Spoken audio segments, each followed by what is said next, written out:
back there, so I'm going to stand up here, although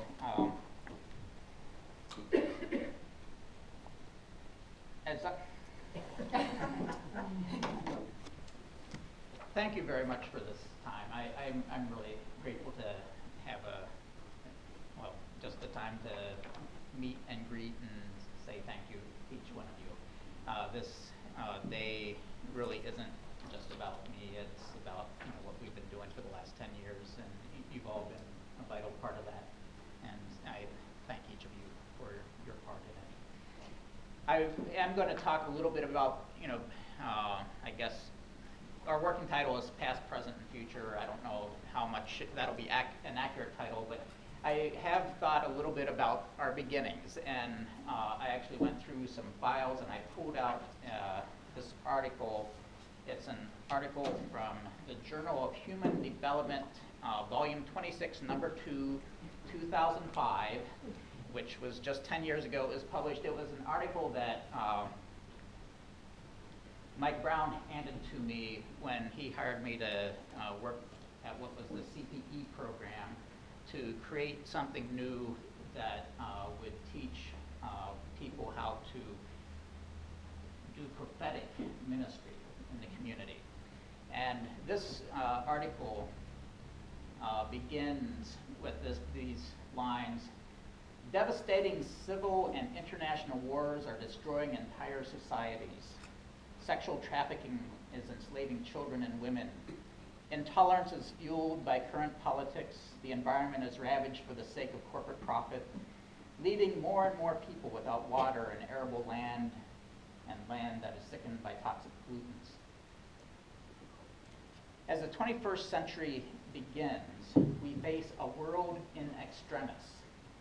It's a phrase that I'd never run into before, a world in extremis. The Latin kind of gives it, some gravitas. And as she goes on, daily our attention is focused on the extreme suffering in the world, and it is in the way that we collectively respond to that suffering that God will be lovingly revealed or loudly denied.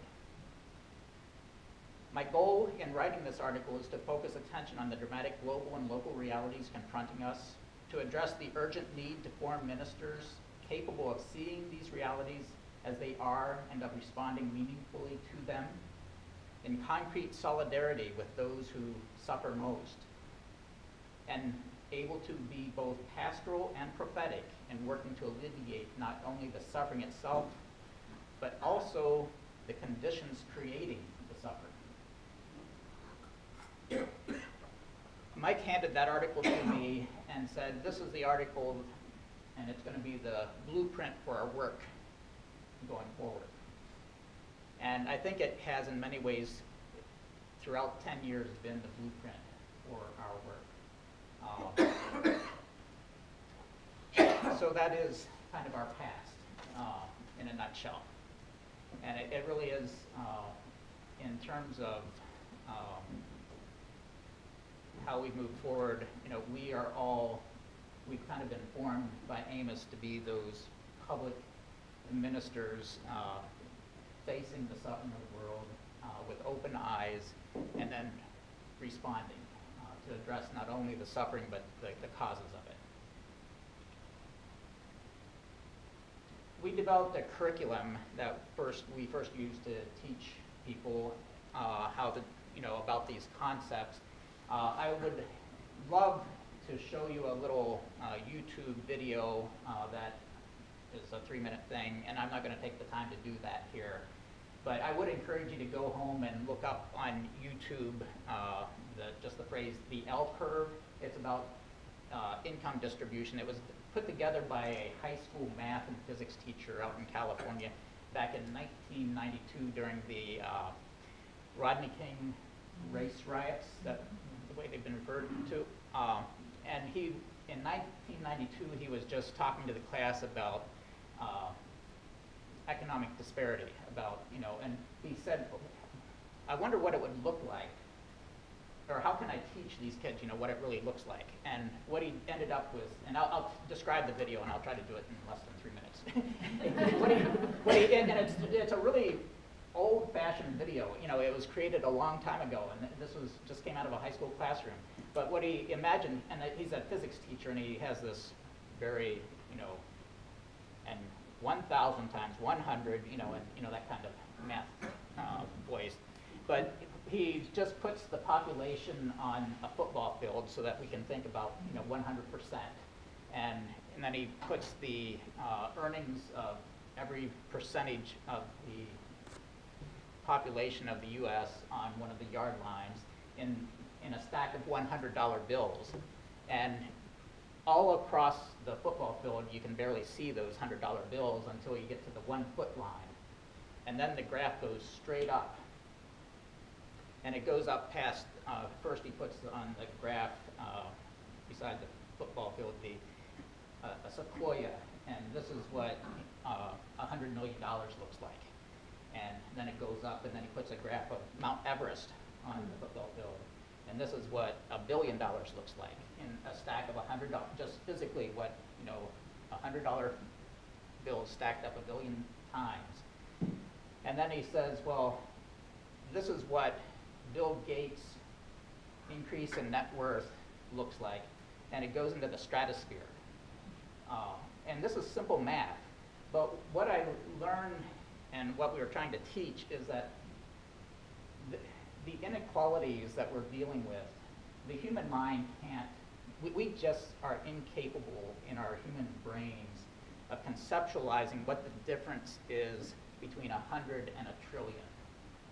There's zero, we know it's a bunch more zeros, but we really can't conceive it. The Occupy movement brought into more visible understanding what the 1% and the 99% means. This high school teacher was talking about it back in 1992, and I give him a lot of credit for that and for conveying it in a visual format. I wish everybody in the U.S. could just sit and spend 3 minutes watching that video and then and thinking about what it means for us. That's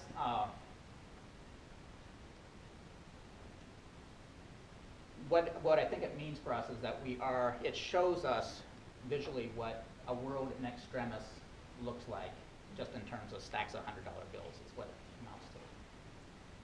But we live in this world in extremis, and I think we learned at Amos something as we moved from, now going back to the history, we did CPE, and then CPE is about learning by doing.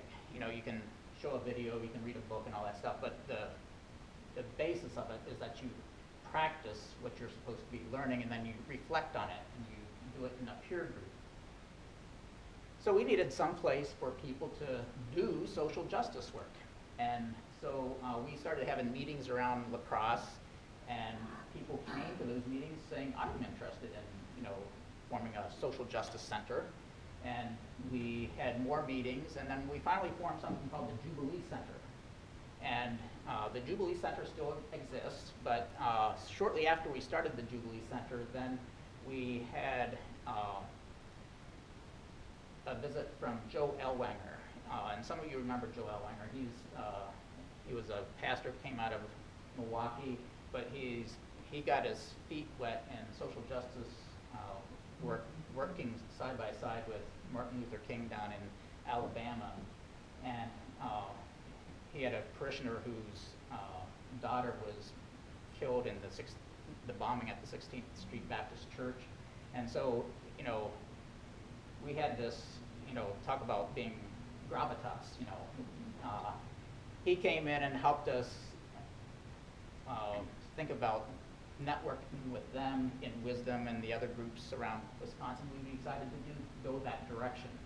And so, and Amos just kind of took off. We had 8 congregations, and we had pretty soon 4